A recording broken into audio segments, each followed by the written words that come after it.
Le charme de la gentillesse. En tant que jeune femme, j'ai toujours été captivée par la beauté des hommes qui incarnaient mon idéal masculin. Cependant, un jour, j'ai fait une découverte qui allait bouleverser ma vision du monde. J'ai réalisé que la bonté d'un cœur pouvait surpasser toute apparence. Je vais vous raconter mon histoire, un récit qui vous entraînera à travers le tumulte de la trahison et de la souffrance, pour enfin vous révéler comment j'ai ouvert les yeux sur la profonde affection d'un cœur qui m'était destiné. C'est une histoire de transformation, de regret et de la rédemption de deux âmes liées par le destin. Je m'appelle Clémence et mon histoire prend racine au sein d'une famille baignée d'amour, où ma grande sœur et mes deux frères étaient mes compagnons de tous les instants. Lors de ma dernière année au lycée, de nouveaux voisins ont emménagé dans notre immeuble. Ils avaient un fils de 20 ans, prénommé Dylan. À certains moments, mon père faisait appel à lui pour l'aider à transporter des charges lourdes, car mes frères étaient encore trop jeunes. Quand nos chemins se croisaient, son regard me scrutait avec insistance. Au fond de moi, un mélange complexe d'émotions prenait forme, laissant planer l'idée qu'il pourrait peut-être être épris de moi. Cependant, il ne correspondait pas tout à fait à mes critères de beauté, et sa taille ne dépassait que légèrement la mienne. Cependant, il possédait un sourire enchanteur et de ravissantes fossettes. Sa gentillesse l'incitait à tendre la main aux personnes en détresse, et je l'observais fréquemment aider les aînés à porter leurs courses jusqu'à leur domicile. Par moments, lorsqu'il venait vers moi pour entamer une conversation, je restais brève et prétextais être pressée. La plupart du temps, je le repoussais gentiment, bien qu'il persiste toujours avec un sourire rayonnant. Mes émotions, quant à elles, oscillaient entre une certaine réticence et un profond respect pour sa persévérance. Un jour, après avoir découvert le résultat du baccalauréat, une vague de bonheur m'envahit alors que je me réjouissais à l'idée de partager cette réussite avec ma famille. Lorsque j'entrai dans le hall d'entrée de notre immeuble, j'ai alors croisé Dylan. Un sourire doux étirait ses lèvres et il me demanda avec curiosité pourquoi j'affichais une telle joie. En plaisantant, il suggéra que peut-être j'avais trouvé un petit ami. Ma réponse, teintée d'un soupçon d'ironie, fut que si j'avais un petit ami, il n'aurait pas pu le manquer, étant donné que nous partagions le même immeuble et il me voyait quotidiennement. Après un soupir chargé d'émotion, Dylan m'a partagé ses pensées, exprimant qu'il avait l'impression que si seulement il était plus grand et plus séduisant, je ne l'éviterais pas comme je le faisais. Ces paroles m'ont fait me demander pourquoi il se tourmentait ainsi. Avec une sincérité palpable, je lui ai avoué que je le percevais comme une personne extrêmement aimable, dotée d'un cœur d'or, et que sa générosité n'avait pas été négligée. Il avait apporté son aide précieuse à notre famille, ainsi qu'aux résidents de notre immeuble. Dans un moment chargé d'émotion, Dylan m'a parlé d'une voix lourde de tristesse. Il m'a dit « Tu sais, malgré ma gentillesse et mon bon cœur, j'ai l'impression que tu ne m'aimes pas, même si tu sais que je m'intéresse à toi depuis un bon moment. Peux-tu me dire ce que tu n'aimes pas chez moi ?» J'étais prise au dépourvu, plongée dans une confusion intense. Je me sentais tiraillée, hésitant entre dire la vérité et risquer de le blesser, ou rester évasive et lui laisser croire qu'il avait une chance de me conquérir. Dans ma réponse, je me suis contentée de lui offrir un sourire, tout en lui expliquant que j'étais encore jeune et que je n'avais pas encore déterminé quel genre de garçon m'attirait vraiment. Soudain, une émotion intense m'a envahie lorsque Dylan a fermement saisi ma main et y a déposé une bague. J'étais abasourdie par ce geste inattendu. Dans une voix empreinte d'émotion, il m'a dit « J'ai pris un travail en parallèle de mes études pour acheter cette bague. Elle a énormément de valeur à mes yeux. J'aimerais te l'offrir en cadeau et te demander de devenir ma petite amie. » La surprise m'a coupé le souffle, et pourtant, je me suis sentie obligée de lui rendre la bague. Je savais que je devais être honnête avec lui, qu'il était temps de lui dire la vérité. Avec un nœud dans la gorge, je lui ai exprimé mes sentiments en disant « Dylan, je suis vraiment désolée, mais je ne peux pas devenir ta petite amie. Je sais que tu es amoureux de moi, mais mes sentiments ne correspondent pas aux tiens. Pour moi, tu es un ami, voire un frère, et c'est ainsi que je te perçois. Ta bague a une grande valeur, et je pense que tu devrais la donner à une fille qui partagera tes sentiments. S'il te plaît, ne m'en veux pas, mais je ne peux pas accepter ta bague. » Son visage s'est alors assombri, et il a détourné le regard, tentant de dissimuler une larme. Mon cœur se serrait d'empathie pour lui, mais je savais que l'honnêteté était la meilleure voie à suivre. Après un moment de silence pesant, Dylan se tourna vers moi avec un sourire triste et me remercia d'avoir été sincère. Il m'expliqua qu'il avait gardé espoir que j'accepterais, mais maintenant qu'il comprenait mes sentiments réels, il était reconnaissant que je lui dis la vérité. Finalement, il me demanda de garder la bague en souvenir d'un ami comme lui, car au départ, c'était un cadeau destiné à moi. Il insista pour que je la conserve, et il s'éloigna, laissant derrière lui un mélange d'émotions complexes et de compassion.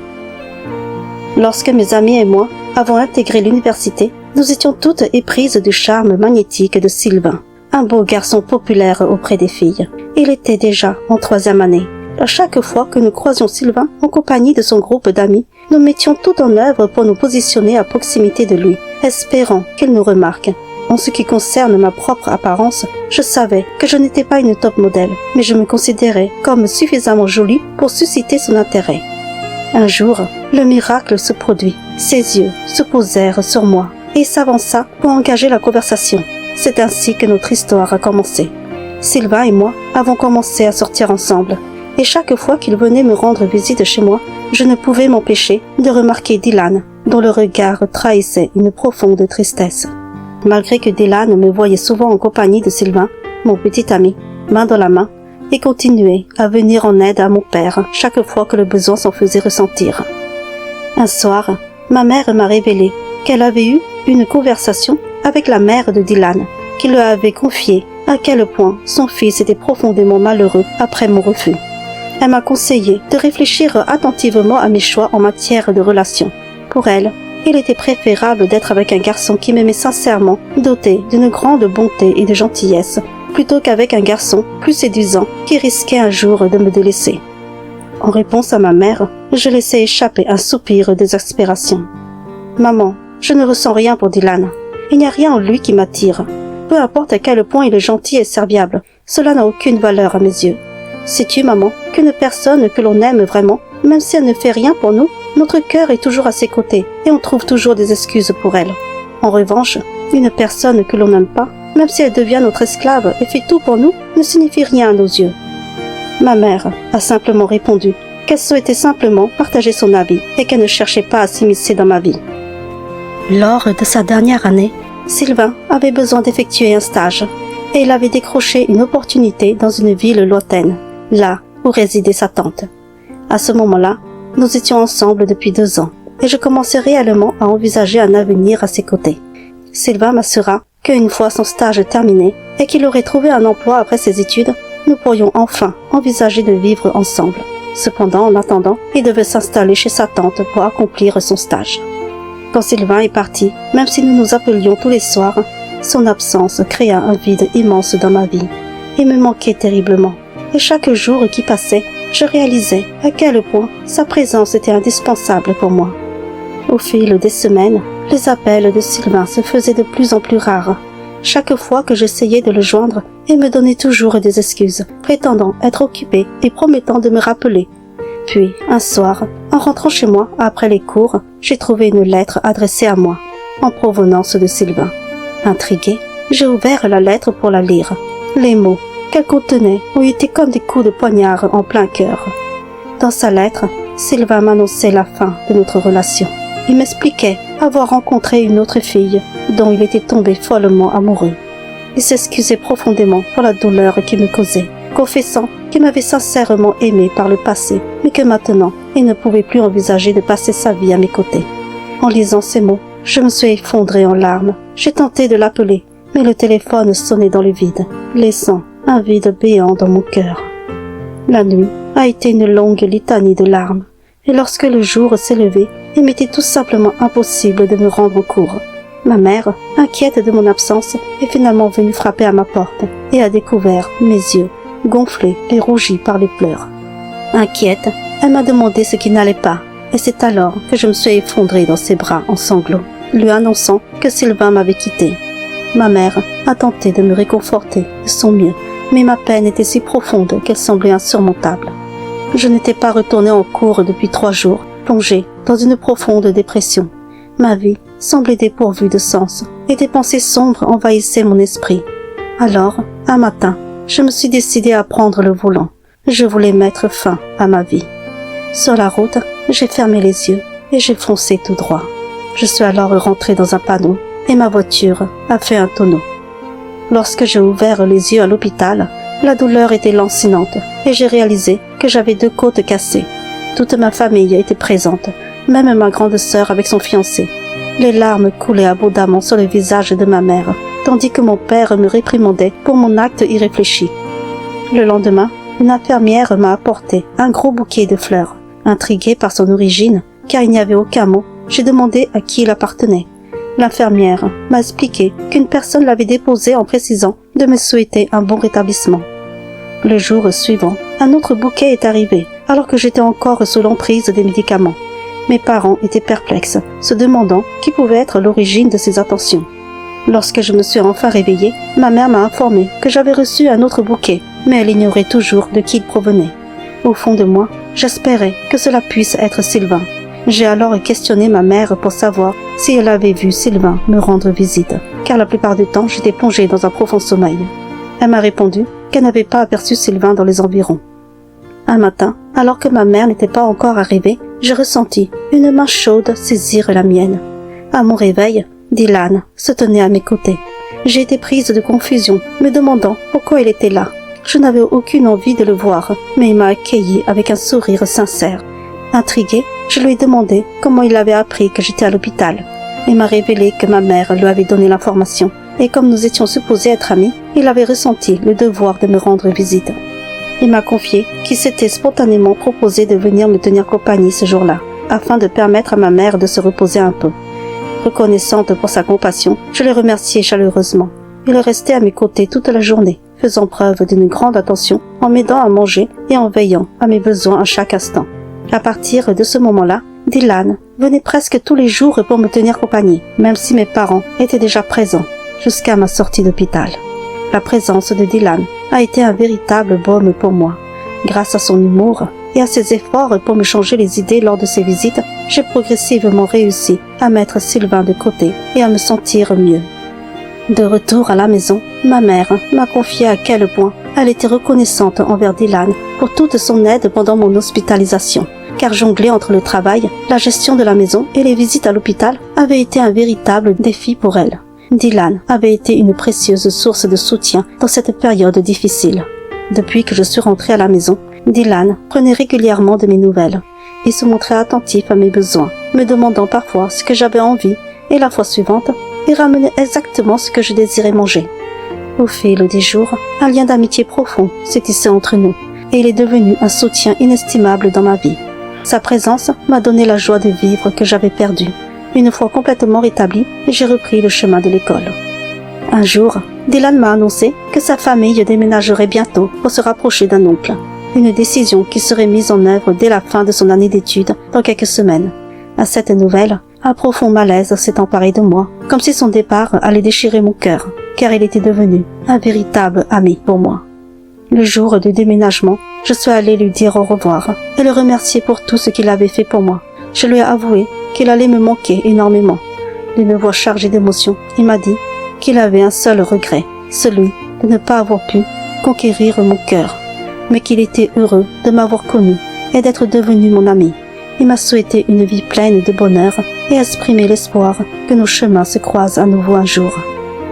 Après son départ, les jours qui ont suivi ont été empreints d'un grand vide en moi. Sa présence me manquait terriblement, tout comme son sourire qui avait le pouvoir d'illuminer mes journées. Les souvenirs de nos moments partagés revenaient sans cesse à l'esprit. Tout ce qu'il avait fait pour moi prenait une nouvelle dimension. C'est à ce moment-là que j'ai réalisé que des sentiments s'étaient développés à son égard. Mais hélas, il était déjà parti et il était trop tard. Après avoir terminé mes études, j'ai décroché un emploi dans la même ville où résidait ma sœur après son mariage. J'ai pris la décision de m'installer chez elle et mon beau-frère en attendant de me trouver un logement. Après les douloureux événements avec Sylvain, l'idée de m'engager dans une nouvelle relation ne m'avait jamais traversé l'esprit, car la crainte d'être à nouveau trahi me hantait toujours. Alors, je me suis entièrement dévouée à ma carrière. Mon beau-frère était un fervent chrétien qui fréquentait régulièrement la messe le dimanche, parfois accompagné de ma sœur. Un jour, j'ai décidé de le rejoindre. À ma grande surprise, j'ai retrouvé Dylan ce jour-là, après près de 3 ans. Il m'a informé qu'il était devenu éducateur spécialisé et qu'il travaillait dans la même ville. Les week-ends, il offrait bénévolement son temps pour accompagner des personnes à la messe. À mon tour, je lui ai fait part de ma récente installation dans la ville pour travailler. Notre rencontre a ravivé les souvenirs du passé, notamment sa gentillesse et sa bonté envers moi. Dès lors, tous les dimanches, je me suis jointe à ma sœur et à mon beau-frère pour assister à la messe et revoir Dylan. Parfois, nous partagions des déjeuners ensemble. Au fil du temps, je le trouvais de plus en plus séduisant et je surprenais même mon cœur à battre pour lui. Il avait ranimé les sentiments que j'avais éprouvés autrefois pour lui après son départ. Cependant, je remarquais qu'à chaque fois, il était accompagné d'une jeune femme, elle aussi bénévole. Ils s'asseyaient toujours côte à côte et leur proximité attirait mon attention. Un jour, lors d'un déjeuner partagé, je lui ai demandé si cette fille était sa petite amie, car elle semblait toujours être collée à lui. Il m'a adressé un sourire et m'a confié que techniquement, elle n'était pas sa petite amie, mais qu'elle poursuivait de ses avances depuis plus d'1 an. Il m'a révélé qu'elle était la fille d'une connaissance de ses parents et qu'au départ, leur famille avait espéré qu'ils finissent par se marier. Il m'a avoué qu'elle était très éprise de lui, mais que de ce côté, il ne l'aimait pas encore au point de vouloir partager sa vie avec elle, d'où sa réticence à franchir le pas malgré les pressions de sa famille. À l'écoute de ces confidences, une douleur profonde a envahi mon cœur. Depuis cette conversation avec Dylan, j'étais troublée. L'idée qu'il puisse épouser quelqu'un d'autre me tourmentait. Je ressentais le besoin de comprendre ses intentions futures. Un jour, j'ai donc osé lui demander s'il envisageait réellement de se marier avec cette fille, étant donné que leur famille souhaitait ardemment les voir ensemble. Il a pris une profonde inspiration avant de me répondre en toute honnêteté. Il m'a dit qu'ils étaient en quelque sorte considérés comme fiancés par leurs familles respectives et que ces dernières prévoyaient d'organiser leur mariage à la fin de l'année.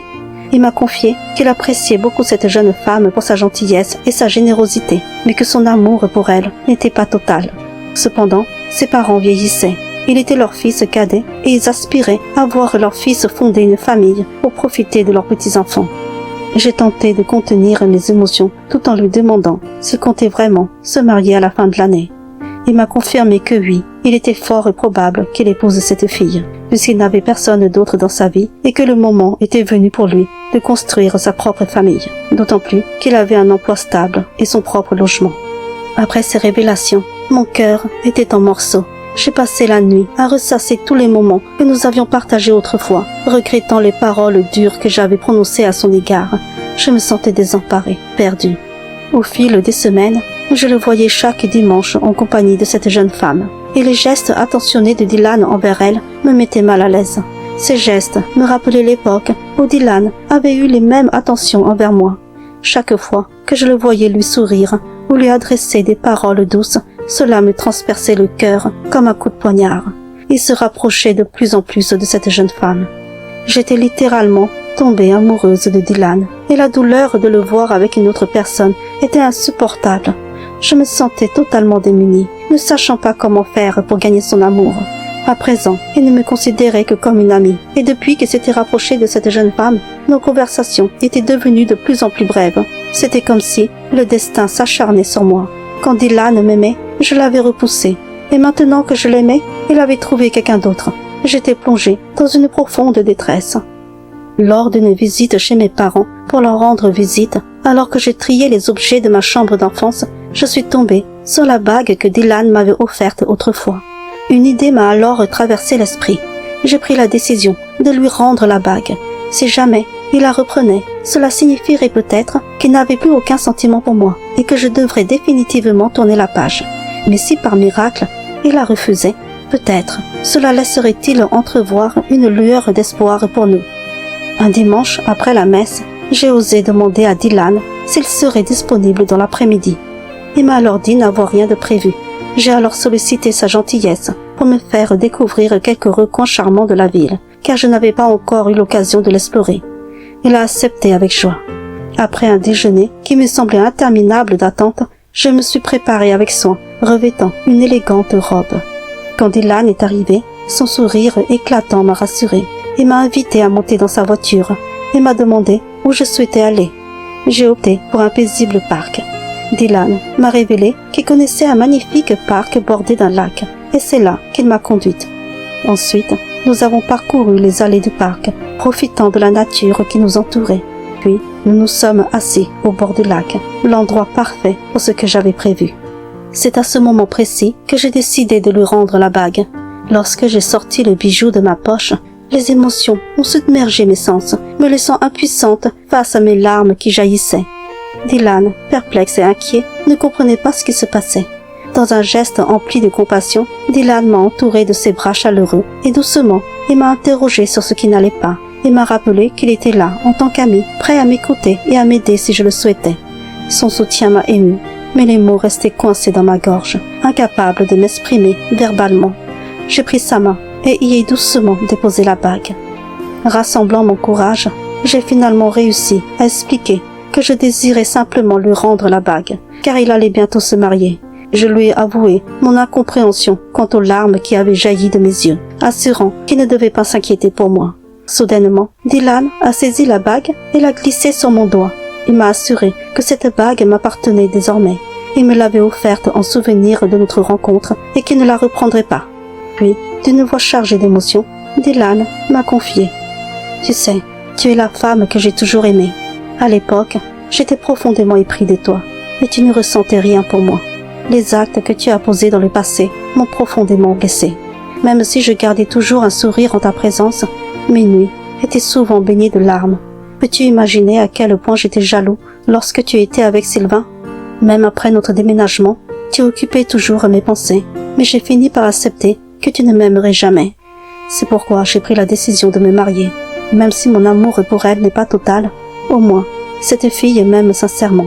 Si seulement tu m'avais aimé, ma vie aurait pris une toute autre direction aujourd'hui. » Je me suis alors mise à sangloter devant lui, ma voix tremblante de toutes mes émotions. Je lui ai confessé. « Dylan, autrefois, tu n'étais pour moi qu'un ami ou un frère.